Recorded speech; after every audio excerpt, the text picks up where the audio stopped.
Eravamo rimasti.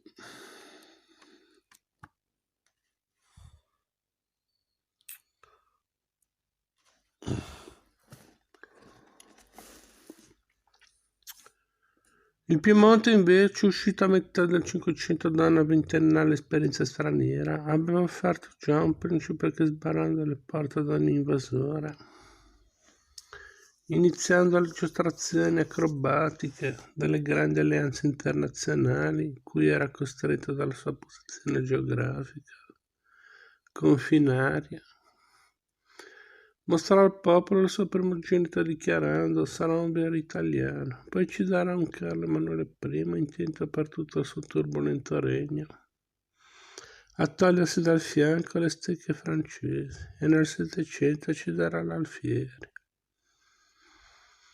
Ora, per porre in evidenza la capacità valutativa piemontese del sentimento di nazionalità, non dobbiamo giudicare questa secondo il concetto deformato di nazionalismo, di cui la critica storica di oggi accusa il romanticismo come sciagurato fomentatore dopo averlo esaltato come sacerdozio storico.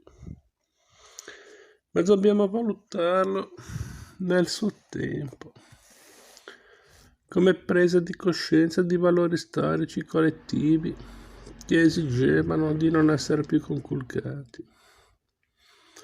E della vastità e maturità valutativa del concetto di nazionalità nel Piemonte ottocentesco rendiamoci conto leggendo una pagina del Bersezio, scritta a conclusione degli 8 volumi dedicati alla documentazione del regno di Vittorio Emanuele II.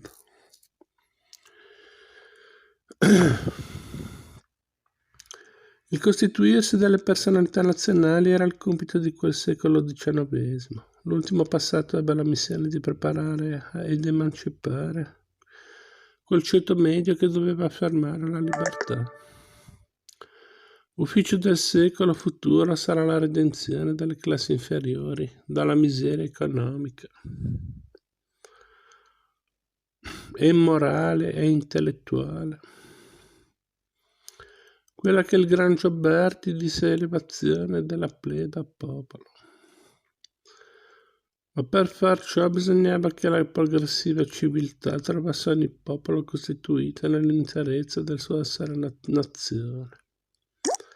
Riferendoci all'ultima parte del pensiero del Bersezio, ci pare di intravedere in lui il proposito di prevenire certe future critiche di parte per la non soluzione del risorgimento del problema sociale.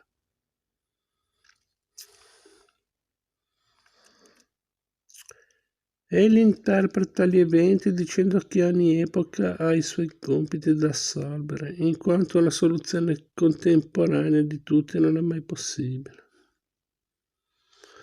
Ma se il risorgimento italiano non ha risolto la questione sociale, il risorgimento piemontese l'ha contemplata nelle sue mete di realizzazione non solo, ma ha dato via di soluzione ad alcune di esse.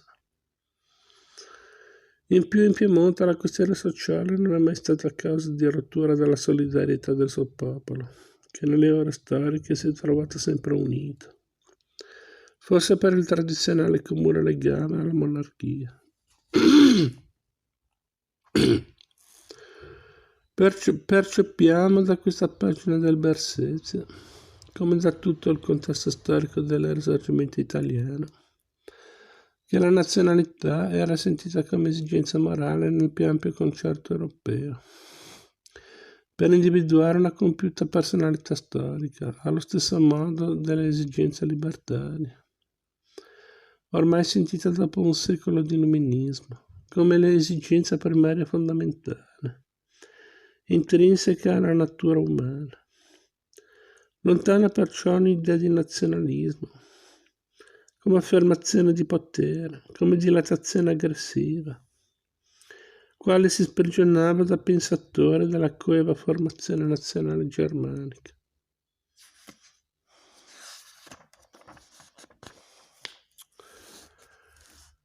E se prendiamo in esame alcuni degli scrittori politici del Piemonte, scrittori uomini operanti, noi percepiamo in tutta questa sovranazionalità dell'idea nazionale per cui rispettando la conquista della propria riconoscono i pieni diritti di quell'altrui. Il Piemonte io credo che abbia ignorato l'aspetto sopraffattore che Napoleone, suscitatore di sentimenti nazionali in Europa, aveva riservato come diritto alla sola Francia e ha selezionato gli elementi della di lui eredità europea. Se la parola risorgimento non la troviamo per la prima volta usata dal Bettinelli, il risorgimento d'Italia dopo il 1000, e poi dal Fiorentino, storia della filosofia. E in senso più attuale in Robio di San Raffaele, nella prefazione al secolo di Augusto, 1769. Usata con il significato che avrà nel XXI, la si trova solo in Alfieri, per il quale l'Italia non era un fatto ma una profezia. Tra quante contrade schiave che nell'Europa rimira, nessuna come l'Italia potrebbe assumere un nuovo aspetto politico. In lui riviveva il concetto machiavellico della virtù, che null'altro la rende impossibile quanto l'obbrobriosamente reputarla impossibile.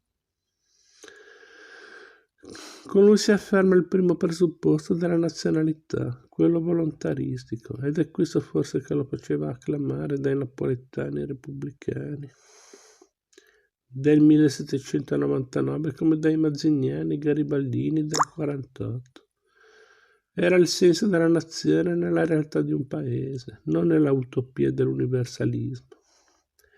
Eredità spirituale che nel balbo si perfeziona nel concetto generale di civiltà, intesa come armonia di cultura e di vita morale, conferendo questo carattere al risorgimento che supera l'intellettualismo anglo-francese settecentesco, per divenire quel costume che a Torino informerà di sé gli esiliati e gli esuli. Ne sarà investito anche il concetto economico unitario già del Genovesi, che nel pensiero del Cavour, del Petiti, del Balbo, oltre che del Cattaneo, si inserisce in più vasti piani di economia europea. Ho scovato nella Biblioteca Reale di Torino una minuscola pubblicazione dal titolo Dialogo tra un ufficiale piemontese e un ufficiale ungherese in un caffè di Torino.